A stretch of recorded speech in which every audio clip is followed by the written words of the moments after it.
So we are reading Zero Limits by Joe Vitale and Dr. Hugh Lin. And we are on chapter 17, chapter 17, page number 216 of the book and 216 of the PDF. Number 1, conscious mind initiates the Ho'oponopono problem-solving process, a petition to divine intelligence to transmute memories to void. It acknowledges that the problem is memories replaying in its subconscious mind and that it is 100% responsible for them. The petition moves down from the conscious mind into the subconscious mind. So let's go back to the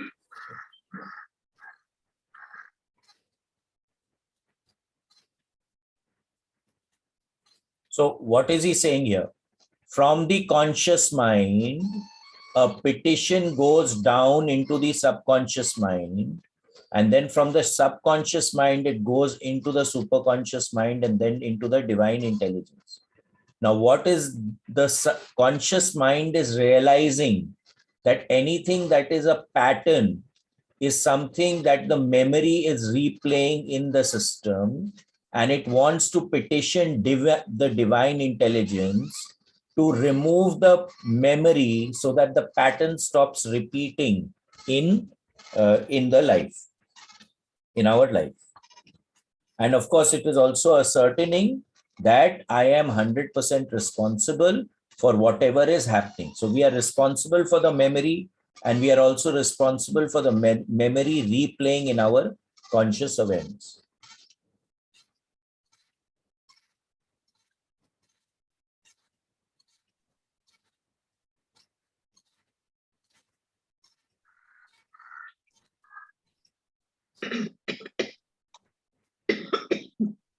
Two, the downflow of the petition into the subconscious mind gently stirs memories for transmutation.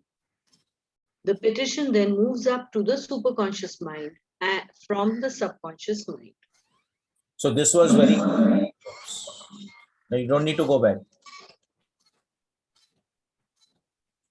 So this was very clearly shown, right? From the conscious mind, it is going down into the subconscious mind, and whichever memory needs to be cleared up is then petitioned. A petition flows from the subconscious mind into the divine intelligence to clear that particular memory which needs to get cleared.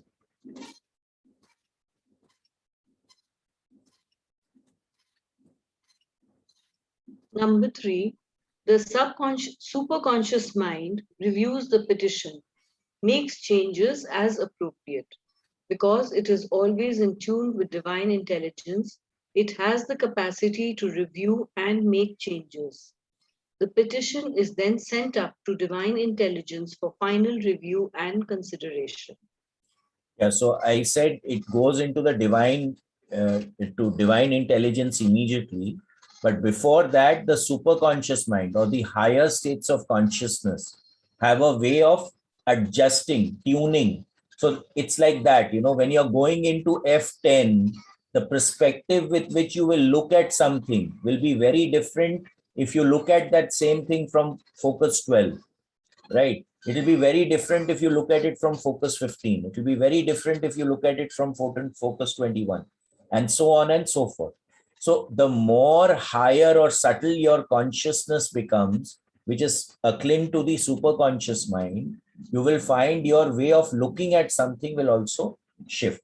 So of course, the superconscious mind can adjust the petition to make it more efficient and effective.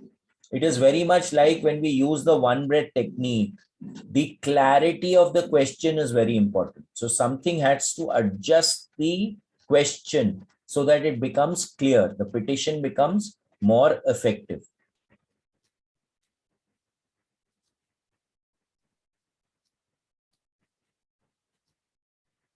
After reviewing the petition sent up by the superconscious mind, divine intelligence sends transmuting energy down into the superconscious mind. So now the divine intelligence has received the petition and it sends the frequency downwards again, which is required to transmute or to balance the energy or the memory which is creating the flutter, right? So if a wave is going like this, the vibration is like this, it will send the counter frequency so that it can get balanced. 5. Transmuting energy then flows from the superconscious mind down into the conscious mind. This is very clear. 6. And transmuting energy then flows down from the conscious mind into the subconscious mind. The transmuting energy first neutralizes designated memories. The neutralized energies are then released into storage, leaving a void. So what is happening? As I said, that if you want to cancel something out, for example, the example that I keep using is that if namak jada ho gaya khana mein, if there is too much of salt in the food, one of the ways to reduce the effect of the salt is to use lime, because the vibratory frequency of salt is opposite to that of lime. So they cut each other out. So over here also, the transmuting energy flows down to the conscious, from the conscious mind into the subconscious mind. The transmuting energy first neutralizes the designated memory, and then because it gets neutralized, space is created, a void gets created. So the memory gets wiped out or it's gone into storage. So it will not cause a flutter anymore. You don't lose the memory technically, but it will not cause a flutter anymore. You will not get upset or you will not get shifted from your center because of that memory anymore.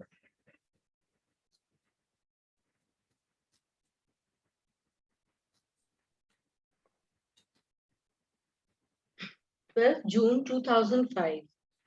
Thinking and blame are memories replaying. See figure. You want to go to the figure? No. The soul can be inspired by divine intelligence without knowing what the heck is going on. The only requirement for inspiration, divine creativity, is for self-identity to be self-identity.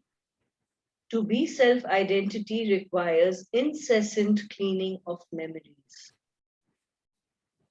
Memories are constant companions of the subconscious mind. They never leave the subconscious mind to go on vacation. They never leave the subconscious mind to go into retirement. Memories never stop their incessant playing. So if you have a memory which is replaying, then that memory will occupy your mind. It will totally occupy your total thinking. Now, over here, he says the soul can be inspired by divine intelligence without knowing what's going on. The only requirement is for inspiration. Divine creativity is for self-identity to be self-identity.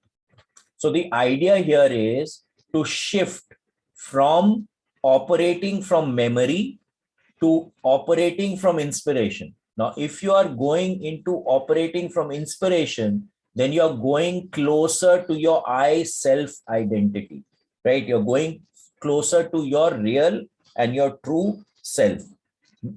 Since memories are stored in the subconscious mind, they are constantly replaying in the subconscious mind. But again, we have to consider whether it is creating a flutter or not creating a flutter. If it's not creating a flutter, then it's not a problem whatsoever. So if you look at this figure over here, basically divine intelligence is sending back the energy down through the superconscious mind into the subconscious mind, and then conscious mind into the subconscious mind. The memory that is there, which is represented by M, is neutralized, and which results in a void because the memory is no longer operating over there and no longer creating a flutter in the subconscious mind, which goes up to the conscious mind, and we go into reactions, right?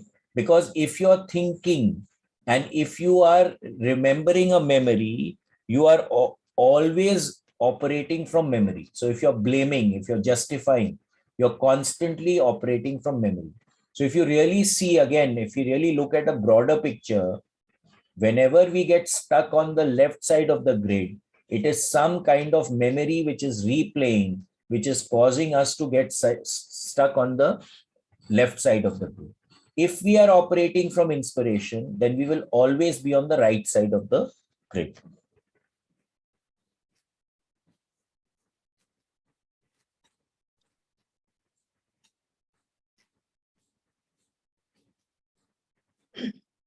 The man of law's tale.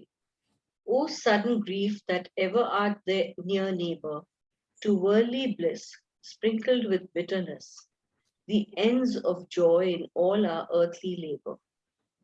Grief occupies the goal to which we press. For your own safety, think it is no less, and in your days of gladness, bear in mind the unknown evil forging on behind. Geoffrey Chaucer, Canterbury Tales. So this is basically life.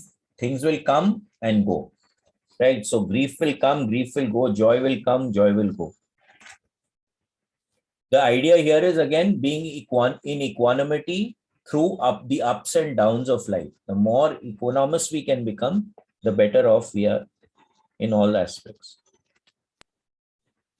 To be done with memories once and for all, they must be cleansed to nothing once and for all. So again, if the memory exists, it actually exists. So you'll find that, highly spiritual people, they tend to forget what happened in the past. They'll clear it up, right? So once they've cleared it, now they don't remember what is happening. So they operate totally in the present. They just be in the present most of the time.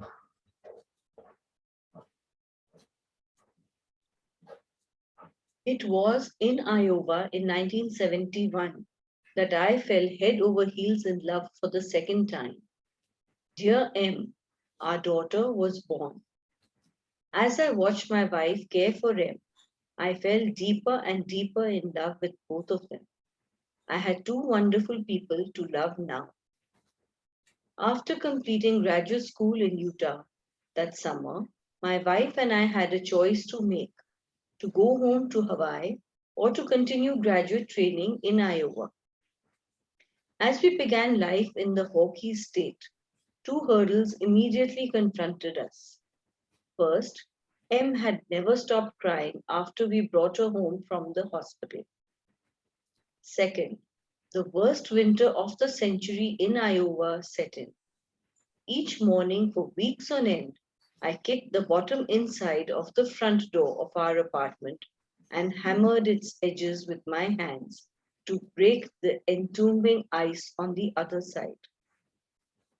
Around her first year, blood stains showed up on M's blankets. Only now, as I write this sentence, I realize that the constant crying was her reaction to the severe skin problem that was diagnosed later. I cried many a night as I helplessly watched M in fitful sleep scratching herself. Steroid medications proved powerless to help her.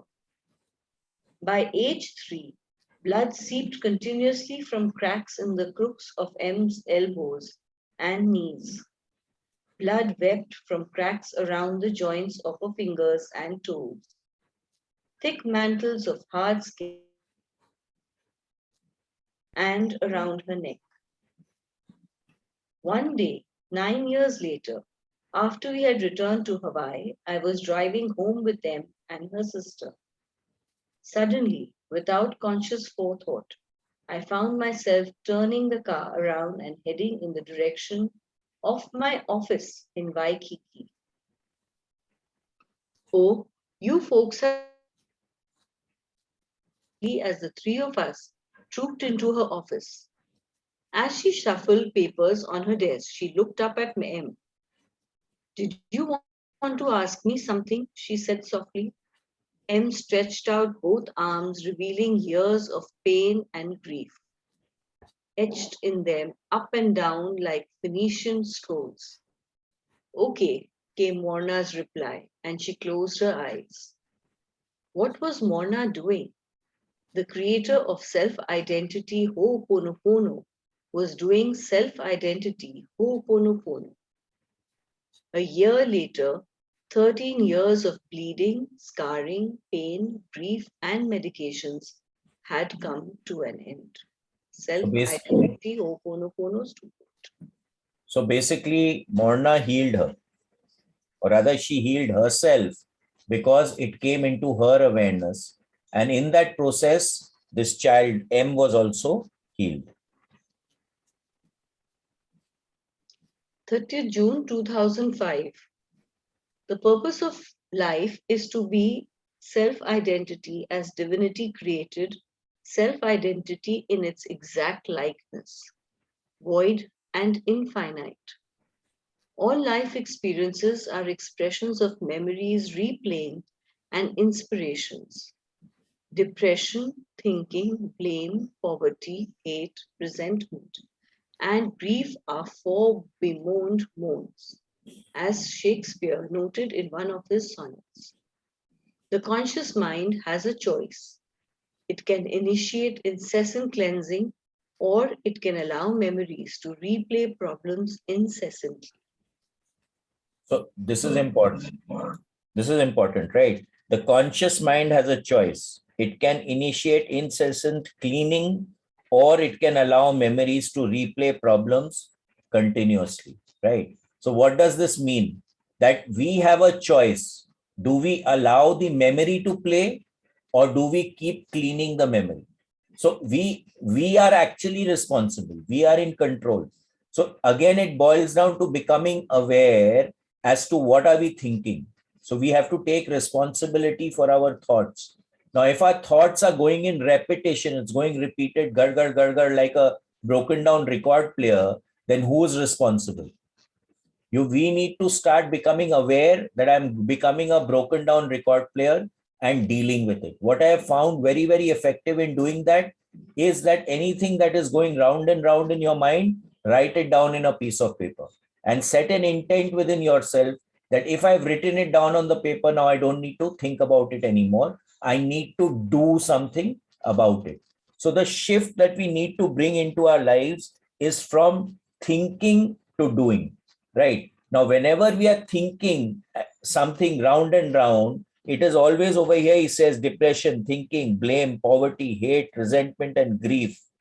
Right. These are foremourned. So all these things are putting us on the left side of the grid. The moment we start becoming aware of it and start cleaning on it, start doing something about it and getting it out of our system, that is when we shift into the right side of the grid. So we have control over it, whether we are going to allow the memory to replay unnecessarily, or are we going to clean it up and do something about it and get rid of it.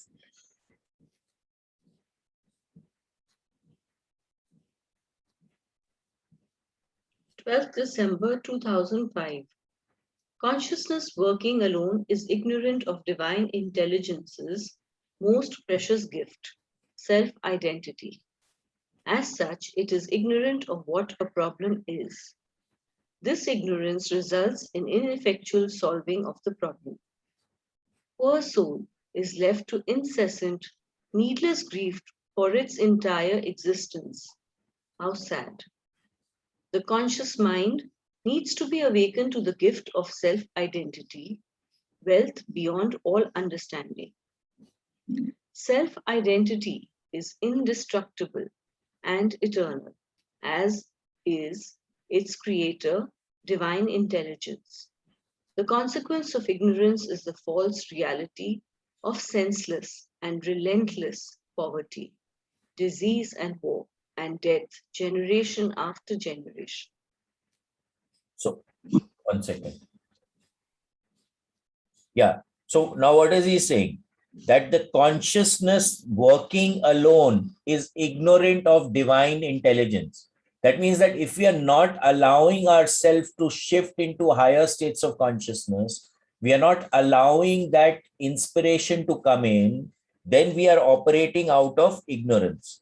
And a problem can never be solved from the same state of consciousness from which it was created, right? So now if we are going to attempt to solve a problem from the conscious mind, when the conscious mind is the creator of the problem, things will never get sorted out, right? So now what is it? It says self-identity is indestructible and eternal, as is its creator. So when we start getting into that equanimous state, we start resonating at the frequency of self-identity. That self-identity is the frequency of the creator. So like in Vedanta, we say, Aham Brahmasmi, that I am God, right? So we are all a part of God. So we have that capacity to radiate or vibrate at that particular frequency. However, since we don't need it, we are living in a false reality. So the consequence of ignorance is of this false reality is senseless and relentless poverty, disease and war, death, generation after generations. So till we start really understanding this and we become aware of this is exactly what we were talking of before the book reading started, that the stuff that we are creating within ourselves goes down generations. We have seen this in the family constellation process also. I see this in the biofield tuning also. We have a generation, the mother tag and the father tag. I don't work with it too much, but the fact is that stuff keeps coming generation after generation. So if we don't clear ourselves, it is going to be passed on to our children. And the moment we clear ourselves, right, we come closer to the self identity, we actually help all our ancestors and all the future generations which are coming. So the idea is to clear ourselves as much as possible.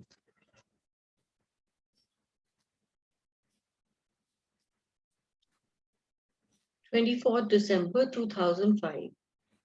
The physical is the expression of memories and inspirations taking place in the soul of self-identity. Change the state of self-identity and the state of the physical world changes. Who's in charge? Inspirations or memories replaying? The choice is in the hands of the conscious mind. So this is also very interesting over here. He says that the physical is an expression of the memories and inspiration taking place in the soul of self-identity. Change the state of self-identity and the state of the physical world will change. What is this implying? That everything happens in the etheric world. Everything happens in the subtle world. If we change something in the subtle world, the physical world will also automatically change, right? This is something that has been experienced when people go out of body, when people are going into these higher states of consciousness, and they are throwing out a pattern into those higher states. The pattern, when it is set in the higher state, slowly percolates down and comes into our regular state of being, our regular state of conscious awareness, our regular state of consciousness, and then it starts to operate over here. But the conscious mind is the guy who has the ability, or you could say the free will, to operate out of memories or to operate out of inspiration. That is something that we are responsible for ourselves. So we need to figure out where we are operating from. So what state of consciousness are we operating from? Which side of the grid are we operating from? This is something that we need to discern for ourselves using our conscious mind.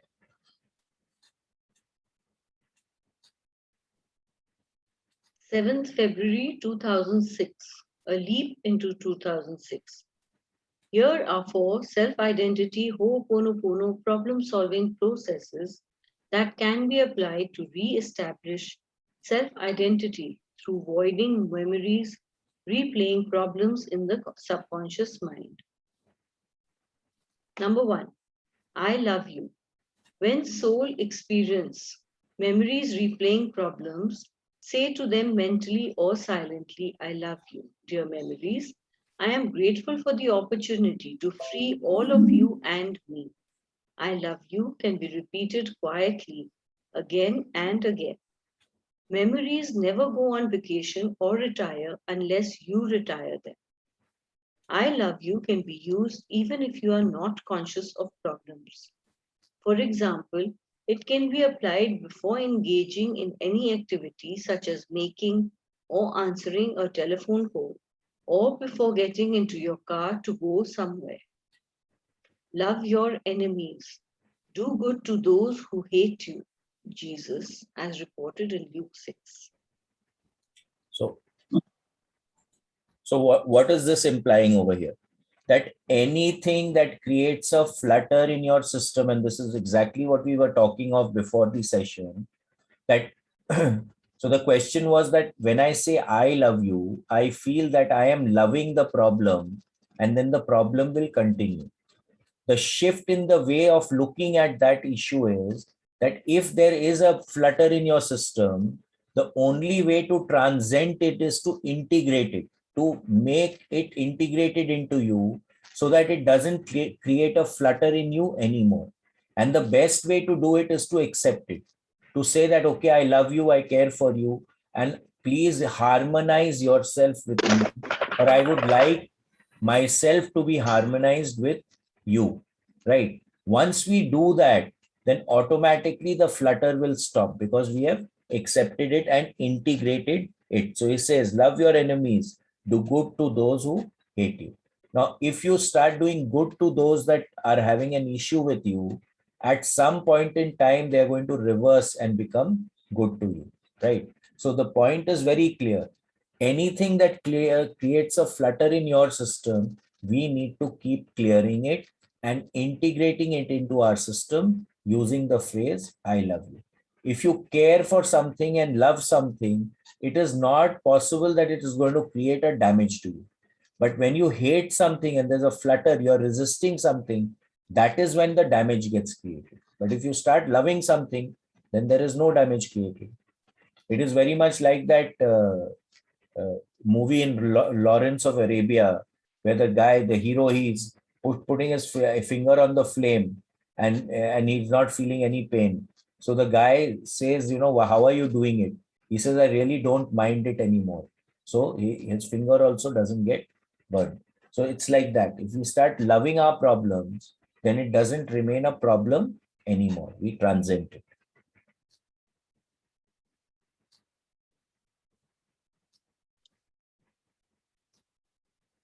2.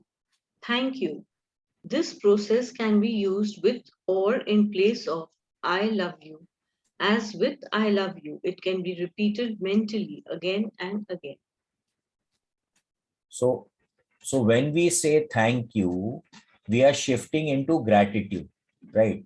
The moment we shift into gratitude, we automatically shift on the right side of the grid.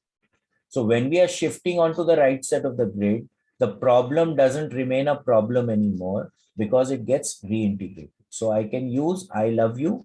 I can also say thank you to the problem, because whenever a problem comes in, it's coming in to teach us something. So we can thank the problem to say that I'm so glad that you've come. You're allowing me to learn this thing so that I can become more resilient. I can become a stronger person. I can become a better person because of this problem which is coming. And I'm saying thank you. The moment I do that, the intensity of the problem automatically drops because we shift to treating it as an opportunity rather than a threat.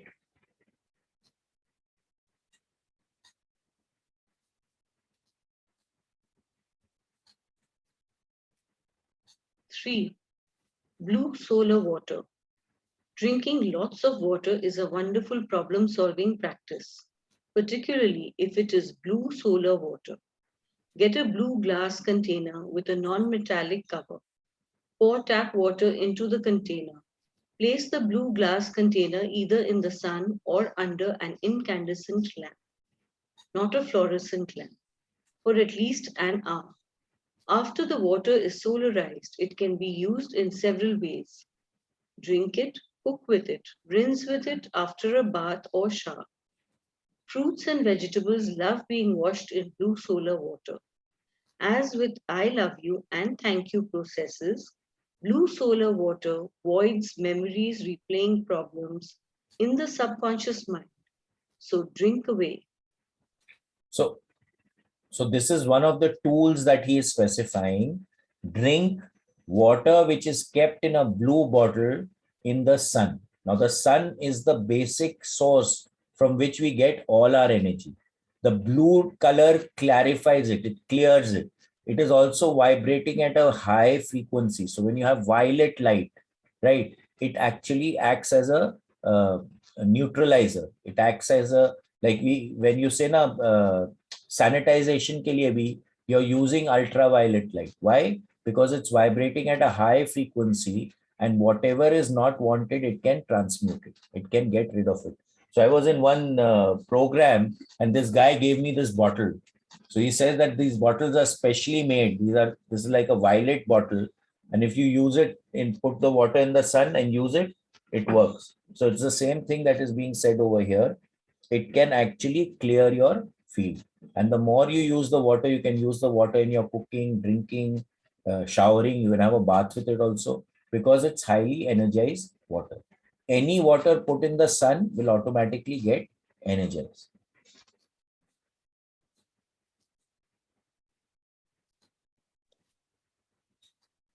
Four, strawberries and blueberries. These fruits void memories. They can be eaten fresh or dried. They can be consumed as jams, jellies, and even syrup on ice cream.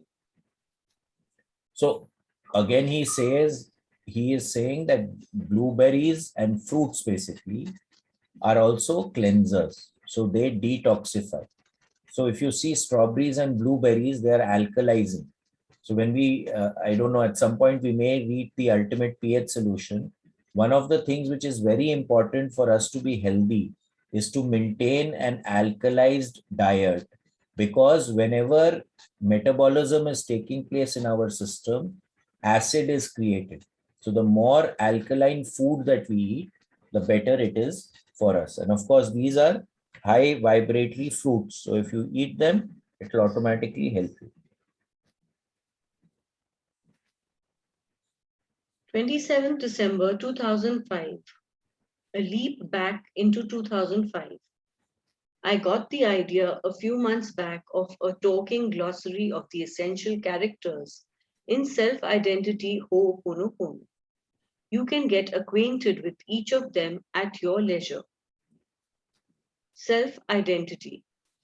I am self-identity. I am composed of four elements: divine intelligence, superconscious mind, conscious mind, and subconscious mind. My foundation, that replication of divine intelligence. So it says, my foundation, void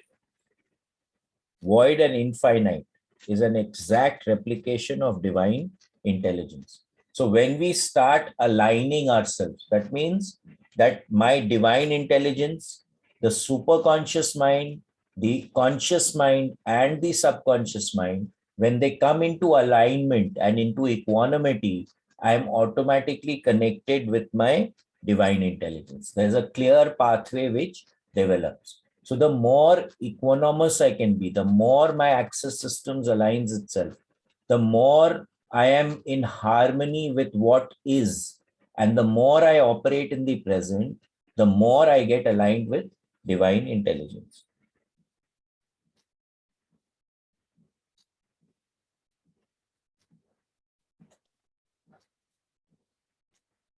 Divine intelligence. I am divine intelligence. I am the infinite. I create self identities and inspirations. I transmute memories to void. So again, divine intelligence, right? Divine intelligence is infinite. You can say it's the Atma, it's the Godhead, right? So it is infinite. There is no limit to divine intelligence. It knows everything and it is in everything. So divine intelligence, we are the creations of this divine intelligence. In Bruce Moen's book, he talks about that the whole, the Brahman, wanted to experience something. Now, if you know and are everything, you cannot experience anything. So you have to create duality to be able to experience it. So the divine intelligence has created the self identity so that it can actually experience itself, right? And it also is the process or the way in which the memories get transmuted into the void. So it's the ability of the divine intelligence to experience as well as to remove that particular experience.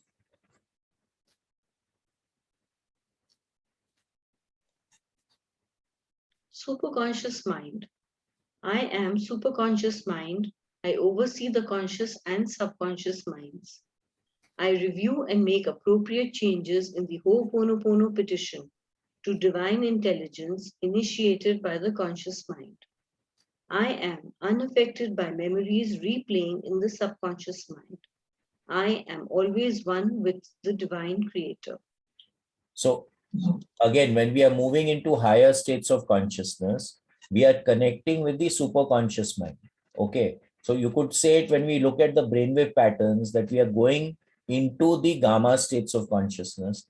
When we are there, we are connected with all that is. So I am observing what is happening below, but I'm not affected by it. And because of that, I can manage and monitor the communication between the divine intelligence and what is happening in the conscious and the subconscious mind. So this can also be equated with the alpha bridge. When we come down into the lower states, we talk about this in the excursion workshop, etc., where when we are operating in the conscious mind, mostly we are operating in the beta frequencies, and the subconscious mind is operating more in the theta and the delta frequency. Now, how does the beta, the conscious mind, communicate with the subconscious mind? Is through the alpha bridge. If the alpha bridge is not there, then the communication will not take place. So you could say that the superconscious mind is like the alpha bridge, which is allowing the divine intelligence to communicate with the conscious and the subconscious mind and allow the inspiration to get transmuted down. If the superconscious mind is not aligned, then the transmutation of divine intelligence will not take place. Conscious mind. I am conscious mind. I have the gift of choice. I can allow incessant memories to dictate experience for the subconscious mind and me, or I can initiate the release of them through insensate Ho'oponopono. I can petition for directions from divine intelligence.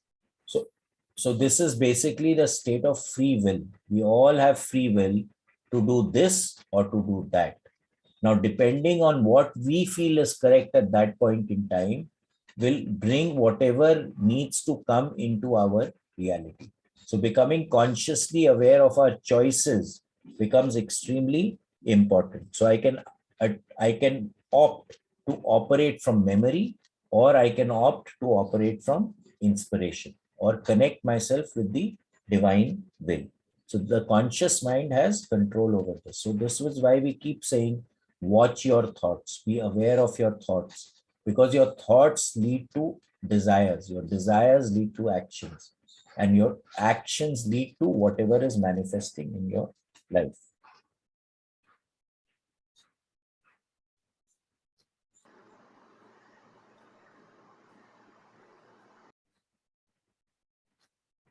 Subconscious mind.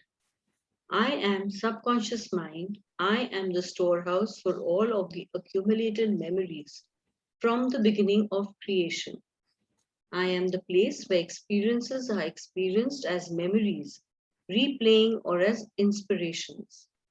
I am the place where the body and the world reside as memories, replaying, and as inspirations. I am the place where problems live as memories reacting. So, so the subconscious mind is naturally where everything is stored. Every experience that we've had, every encounter that we have, everything is stored in the subconscious mind. Now, of course, the conscious mind has to have an apparatus to experience or connect with the subconscious mind to retrieve data if it really wants to. But what are we looking at over here? We are wanting to clear the data. So where do we have to clear the data from? We have to clear it from the subconscious mind, right? So consciously, when we start using Ho'oponopono or any other tools that we can develop, we start clearing the subconscious mind, which allows us to respond to situations, operate from inspiration rather than react and operate from memory. So the more clearer we become, the better off we are. Void. I am void. I am the foundation of self identity and the cosmos. I am where inspirations spring forth from divine intelligence, the infinite. Memories replaying in the subconscious mind displace me but do not destroy me, precluding the inflow of inspirations from divine intelligence. So if I'm in the void, there is nothing in the void, I can allow inspiration in. But if the monkey mind is going on and I'm constantly having thoughts, right, then inspiration doesn't have a way of coming in. So I need to use the void to clear myself. I can connect with the void to be clear with myself. Now, the unnecessary thoughts of the monkey mind can cover up the void, but they cannot remove it, because that's our true essence. Being in that state of total equanimity, just being present in that particular moment in time. When we start being able to do that, we connect with the void, or we become totally open to receiving inspiration.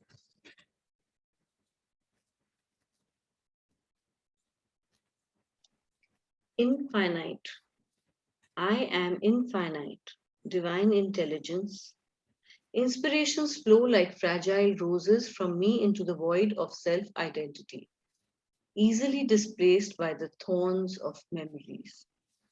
So when we are connected to the divine, when we are connected to inspiration, we are infinite, right? Because we are connected to the whole. The moment we are connected to memories, then we start getting restricted, because a memory cannot encompass all possibilities. The memory has become a particle. It is no longer a wave when we look at the particle and wave theory.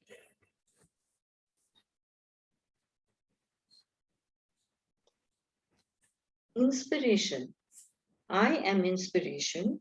I am creation of the infinite, of divine intelligence. I manifest from the void into the subconscious mind. I am experienced as a brand new occurrence. So we constantly say that the conscious mind, in the excursion workshop, we draw a gola and then we say, this is what you are aware of. This is the top part and the balance is below the line. Now, where does inspiration come from? It always comes from below the line. It comes from the void. It comes from the bigger you rather than the smaller you, which is what you're consciously aware of, right?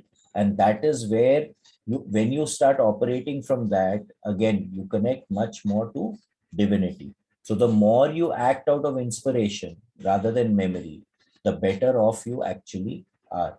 So again, we come back to the four S's: swata. So in any kind of inspiration is coming by itself. You are not creating it. You're not creating it using your conscious mind. It is just appearing.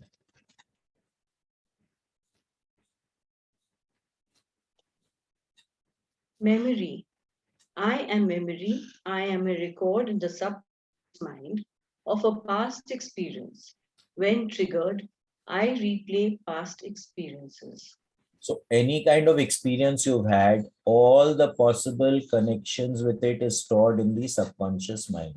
Whether it was taste, smell, feeling, uh, touch, sound, visuals, everything is recorded. Now, if there is a similarity between a particular situation that you are experiencing and a past memory, automatically the brain will start creating a tag with it, and that past memory will start playing up.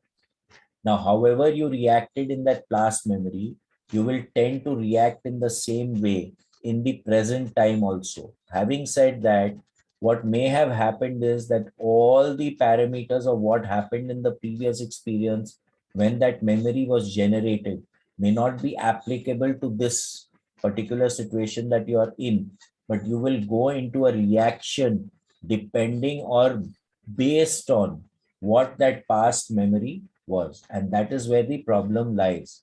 When we are operating from a higher state of consciousness, we have the ability to discern, we have the ability to figure out what happened at that time and what happened at this time, and treat this time as a totally new occurrence and use our intelligence to operate over there rather than going into a reaction based on the previous experience. We put ourselves in a position to actually respond, right? So triggering of the past experiences is what memory is all about, and that is what we want to transcend.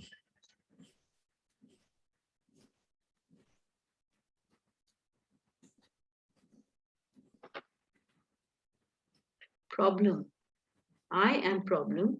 I am a memory replaying a past experience again in the subconscious mind. So most of the time you will see that memories are all about problems. We don't remember good times as much as we remember bad times. So the clear picture here again is that the more you clear your memories, the better off you are, because you will not be connecting with the problems. Experience. I am experience. I am the effect of memories replaying or inspirations in the subconscious mind. So it's how are you experiencing whatever experience you are having, and that ultimately also results in memories. So again, the more we clear the memories and keep the memories healthy and clean, memories which take us basically into the right side of the grid, the better off we are. Operating system. I am the operating system. I operate self identity with void, inspiration, and memory. So of course there's a system which is at work and it connects all the dots. Ho'oponopono. I am Ho'oponopono. I am an ancient Hawaiian problem solving process updated for today's use by Morna Nalamaku Simeona, Kahuna Lapau, recognized as a living treasure of Hawaii in 1983. I am composed of three elements: repentance, forgiveness, and transmutation. I am a petition initiated by the conscious mind to divine intelligence to void memories, to re-establish self-identity. I begin in the conscious mind. So very important. Three elements: repentance, forgiveness, and transmutation. So what do we say? I am sorry. Please forgive me. I love you. Thank you. So repentance is I am sorry. Please forgive me is forgiveness. Transmutation is I love you. And ultimately I say thank you with gratitude. So the point here is very, very clear that Ho'oponopono clears us and gets us in tune with our self identity, which is in tune with divine intelligence. And naturally, the Ho'oponopono process begins in the conscious mind. So we must be consciously aware and want to do the clearing. Otherwise, it is not going to happen. Repentance. I am repentance. I am the beginning of the Ho'oponopono process initiated by the conscious mind as a petition to divine intelligence to transmute memories to void. With me, the conscious mind acknowledges its responsibility for the memories replaying problems in its subconscious mind, having created, accepted, and accumulated them. So, of course, repentance, right? I am sorry. That clears the mind and also says that the conscious mind is taking responsibility for whatever is replaying in its mind, rather replaying in its awareness. Let's put it that. Repentance. I am repentance. I Oh, am yeah. the beginning. Huh? Forgiveness.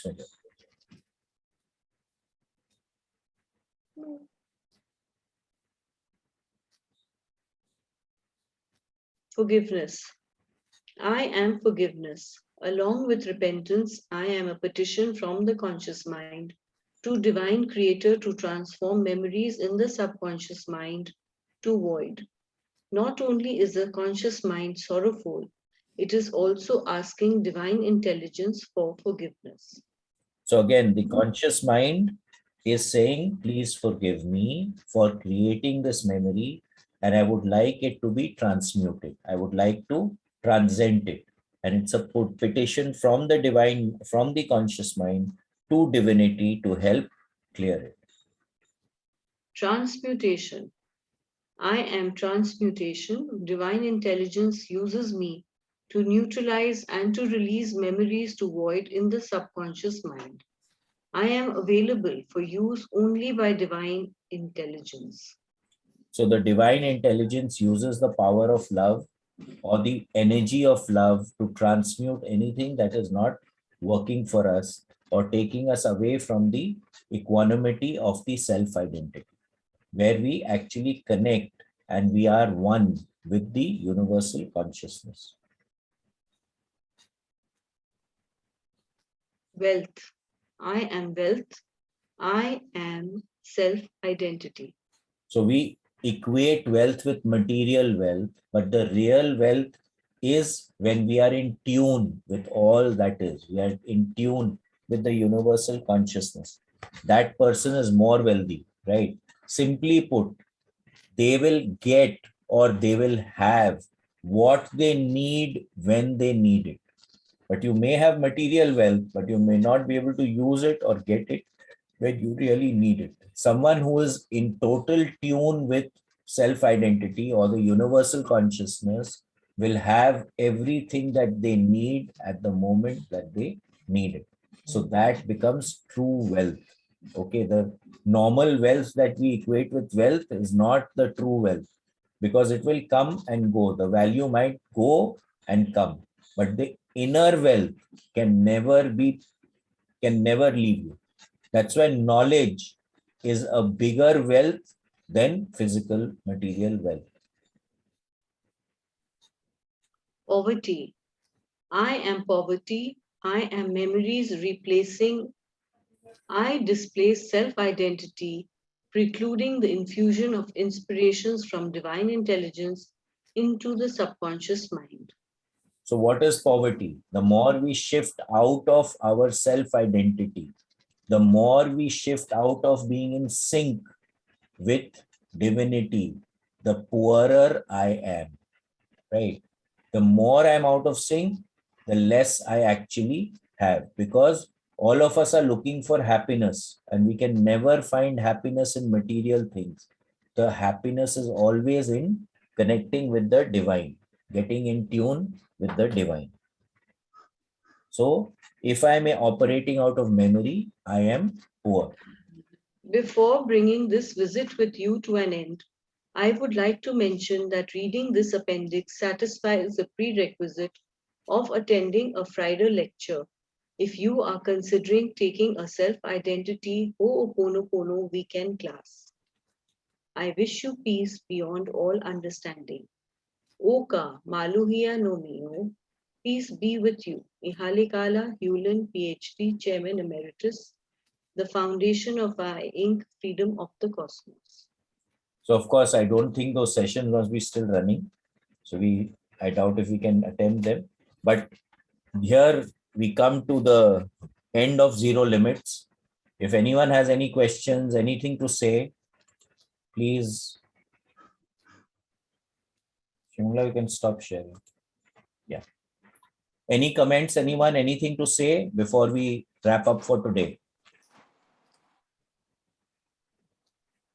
Stop the recording.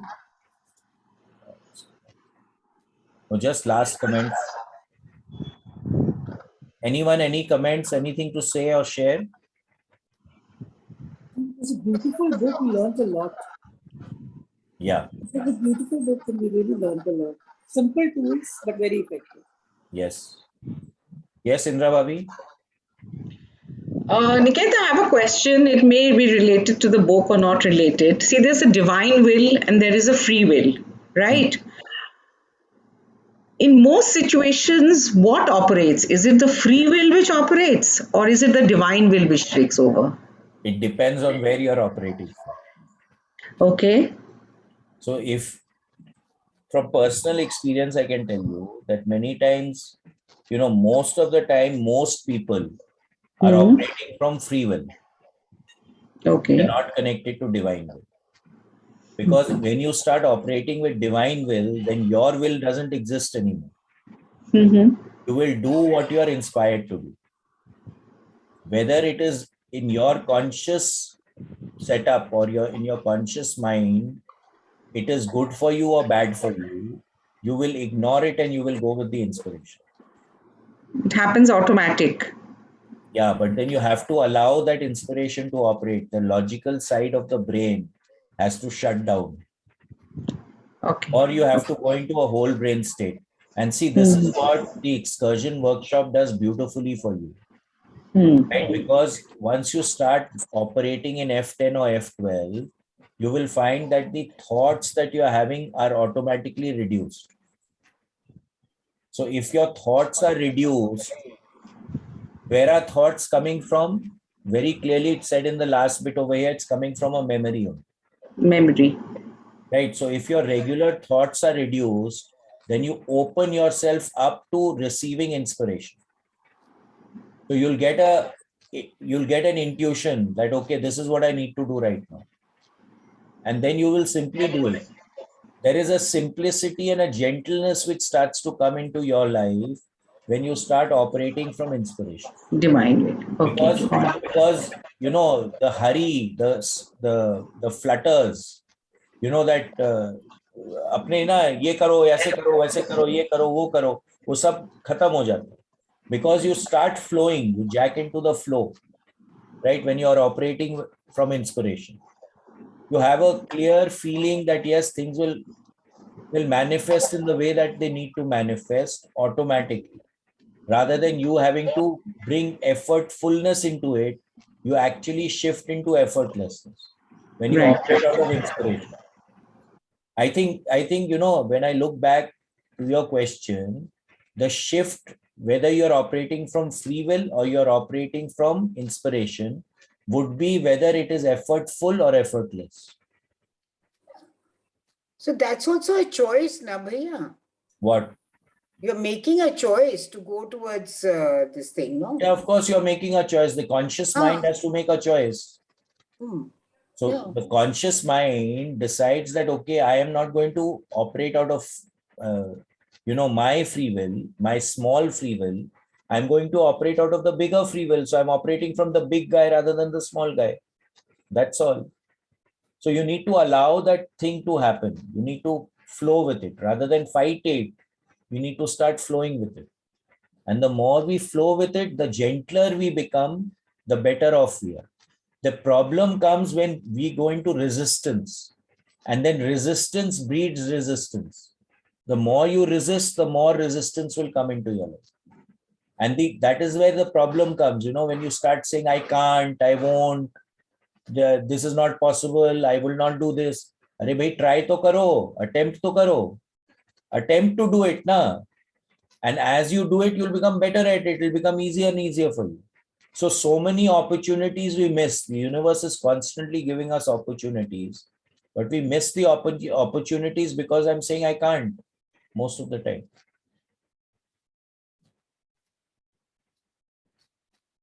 Okay. Reniju, hasn't your life become better if after you've not said can't? But yeah, I can't help it. But ये you keep देखिए saying फिर it. No, बोल दिए कांड no, that's not the thing. 7,500 No, rupees. this wasn't it. I was trying to tell you that you remind me constantly about it in every talk, and I always feel it's being directed at me. I even if I want to say it, I will not be able to say anything because No, everything I feel you are saying it. But in a more serious tone, No, when you've started saying yes and stopped saying can't, hasn't life become easier and much, more beautiful? Let's put it that way. Unless you're only not saying can't over here and you're saying it elsewhere. No, Bhaiya, that's not the thing. I think it was also a bad habit. Yeah. Even if I didn't mean it, I used to, but you've made me very conscious of it. So, and especially when you say that each word has an impact, Yeah, that's what's made the difference. I correct. think mine wasn't that I felt that I could do it or I couldn't do it. It was more a bad habit of Yeah. just using that, which Exactly. you've made me very conscious of. And in the bargain, because then the energies don't, like you said, every word has an energy. So then Yeah. obviously it makes it better, no? Correct, correct. But Great. then you keep reminding me, your face always reminds me about it, because when we are talking, somebody says something and I feel it. Chaliye. Okay, so we are meeting for meditation at 9:15 today. And of course, the Gita talk is there at Stop the 7 o'clock. recording. Yeah, one second.